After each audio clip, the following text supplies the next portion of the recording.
Okay जी। जी, हम hypothesis के questions कर रहे थे।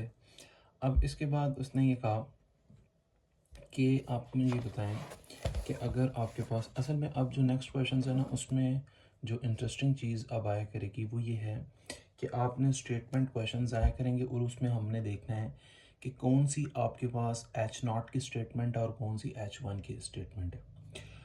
और ये बड़ी इंटरेस्टिंग चीज़ होगी। मैंने इसके बारे में आपको शुरू में बताया हुआ है एच नॉट क्या होता है। एच नॉट आपकी वो क्लेम होता है, वो अजम्पशन होती है। तो अगर तो वो क्लेम है या कोई अजम्पशन है तो वो आपका एच नॉट हुआ करेगा। तो ऑब्वियसली उसका उल्ट आपके पास जो है वो अल्टरनेटिव हाइपोथेसिस हुआ करेगा। और कुछ क्वेश्चंस के अंदर वो कुछ स्टेटमेंट देगा और बोलेगा इसको आपने चेक करना है। ठीक है, वो क्लेम नहीं होगा, उसको हमने वेरीफाई करना है, उसको हमने रिजेक्ट और एक्सेप्ट करना है। तो देखें, जो आपका क्लेम होता है वो तो क्लेम है ना, एक्सेप्ट या रिजेक्ट तो आपने उसका अपोजिट करना होता है। इसीलिए हम देखा होगा अक्सर जो कैलकुलेटेड के जो कंपेयर करते हैं वो इस हिसाब से एच वन के हिसाब से करते हैं, क्योंकि हमने एक्सेप्ट और रिजेक्ट एच वन को करना होता है। तो ये कुछ बातें आगे बहुत इंपॉर्टेंट होने वाली हैं। ये बड़ा एक सिंपल सा क्वेश्चन है, हमारा लास्ट टाइम एक था कि भाई अगर आपके पास सैंपल जो है वो उसका मीन और स्टैंडर्ड डिविएशन नहीं दिया हुआ, और वो जो है वो सिंपल वो वैल्यू दे देता है, तो आप इन वैल्यूज सैंपल की वैल्यू से भी सैंपल मीन निकाल सकते हैं। और फिर इसी तरह इसमें अब आपके पास एक और चीज़ भी हाँ यूज़ होगी, टी टेस्ट।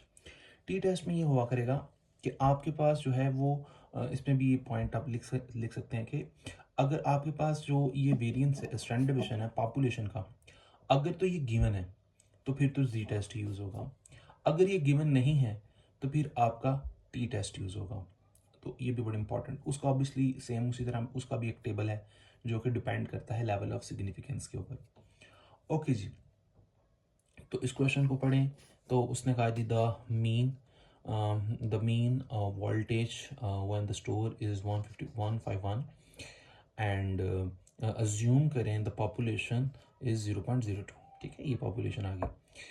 उसके बाद उसने कहा is there reason to believe this that the sales have